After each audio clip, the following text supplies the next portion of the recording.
ค่ะคุณผู้ชมคะสำหรับช่วงหลังๆมานี้นะคะคุณผู้ชมได้ยินกันบ่อยเลยคือคำว่า Internet of Things หรือ IoT กับอีกคำหนึ่งก็คือ AI Artificial Intelligence หรือปัญญาประดิษฐ์สองคำนี้กำลังมีบทบาทอย่างมากนะคะในชีวิตประจำวันของเรารวมไปถึงในโลกยุคธุรกิจดิจิทัลแบบนี้ค่ะวันนี้นะคะที่ฉันจะพามาทำความรู้จักกับ2สิ่งนี้รวมไปถึงความสัมพันธ์ระหว่างกันด้วยเริ่มกันที่ Internet of Things หรือว่า IoT กันก่อนเลยนะคะชื่อก็บอกอยู่แล้วมันคืออินเทอร์เน็ตในทุกสรรพสิ่งหมายความว่าสมาร์ทดีไวซ์ต่างๆจะมีเซ็นเซอร์นะคะในการที่จะสื่อสารกันผ่านเครือข่ายอินเทอร์เน็ตได้เปรียบเทียบยกตัวอย่างง่ายๆก็เหมือนกับการสั่งการสมาร์ทดีไวซ์ต่างๆในบ้านของคุณหรือในสมาร์ทโฮมของคุณไม่ว่าจะสามารถสั่งการให้มันเปิดไฟปิดไฟหรือว่าล็อกประตูก็ได้นะคะ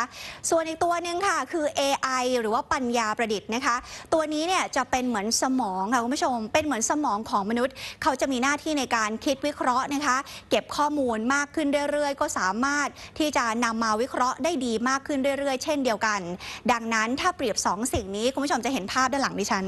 ก็หมายความว่า IoT คือร่างกายมนุษย์แต่ว่า AI คือสมองมนุษย์นั่นเองค่ะทีนี้พอเห็นภาพชัดเจนแบบนี้แล้วสิ่งที่น่าสนใจเลยก็คือสมองอย่าง AI กับสมองของมนุษย์ใครอึดกว่ากันคะแน่นอนว่าต้องเป็นสมองของ AI แน่นอนนะคะเพราะว่าคนเราคุณผู้ชมเวลาเราทำงานนานๆแบบที่ฉันเนี่ยทำนานๆเนี่ยมันก็จะมีล้ากันได้บ้างใช่ไหมคะแต่เจ้า AI เขาไม่มีเหนื่อยไม่มีท้อแล้วก็สม่ำเสมอจริงๆยิ่งข้อมูลเขามากขึ้นเท่าไหร่นะคะความสามารถของเขาก็มากขึ้นเท่านั้นดังนั้นเจ้าความสามารถของ AI นี่แหละค่ะกำลังถูกหยิบยกแล้วก็นำมาใช้กับธุรกิจที่ค่อนข้างหลากหลายซึ่งล่าสุดเองนะคะ AI ก็มีบทบาทในการเข้ามาทำงานแทนมนุษย์มากยิ่งขึ้นค่ะถามว่างานอะไรบ้างที่เขาทำแทนส่วนใหญ่ก็จะเป็นงานแนววิเคราะห์งานวางแผนหรือว่างานวินิจฉัยของแพทย์ก็ทำได้เหมือนกันนะคะทีนี้คำถามก็คือเมื่อนำ AI มาใช้ในการลงทุนเขาจะเข้ามามีบทบาทในการลงทุนอย่างไรแล้วบรรดานักวิเคราะห์จะเสี่ยงตกงานหรือไม่ไปติดตามจากรายงานพิเศษต่อไปนี้ค่ะ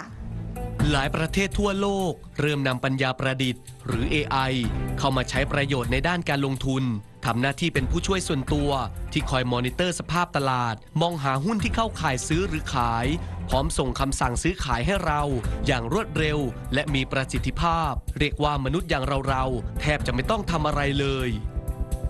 ปัจจุบันเราอยู่กับ Big Data หรือข้อมูลมหาศาลในหลากหลายรูปแบบซึ่ง AI จะได้รับการฝึกเพื่อค้นหาความสัมพันธ์ระหว่างสรรพสิ่งในมิติที่คนทั่วไปอาจมองข้ามทำให้มนุษย์ไม่ต้องเฝ้าหน้าจอ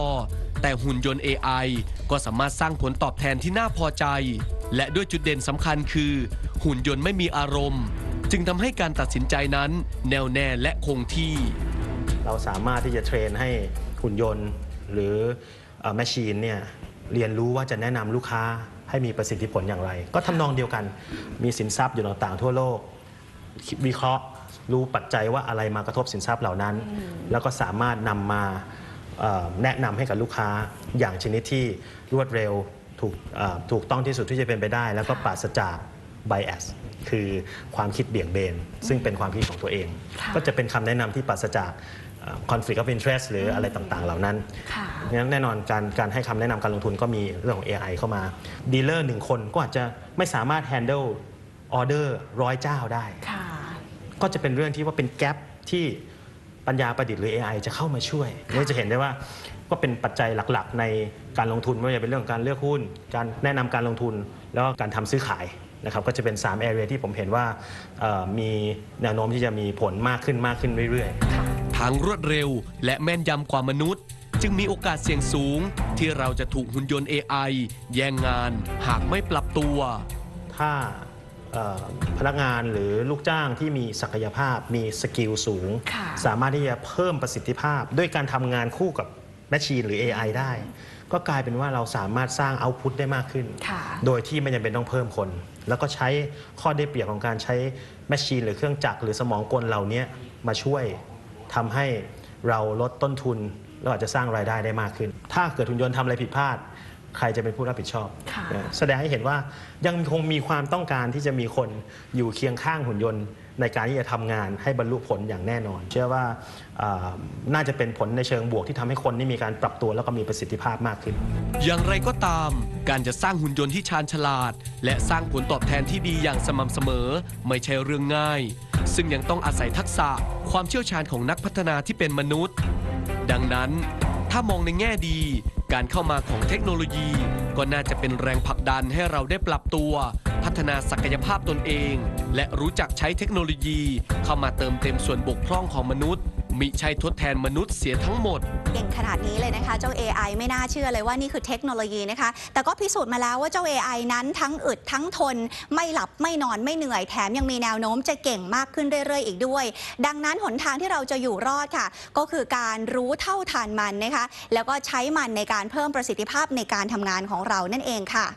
สำหรับในครั้งหน้านะคะคุณผู้ชมดิฉันจะพาไปดูความแยบยลของธุรกิจดิจิทัลเทคโนโลยีดิจิทัลก็แยบยลเหมือนกันเพราะว่าสิ่งเหล่านี้สามารถจะเก็บข้อมูลพฤติกรรมของเราความสนใจของเราแบบที่เราไม่รู้ตัวและไอ้ข้อมูลเหล่านี้แหละค่ะมันกลายเป็นเม็ดเงินมหาศาลสำหรับธุรกิจในขณะเดียวกันก็แลกมากับความเป็นส่วนตัวของเราด้วย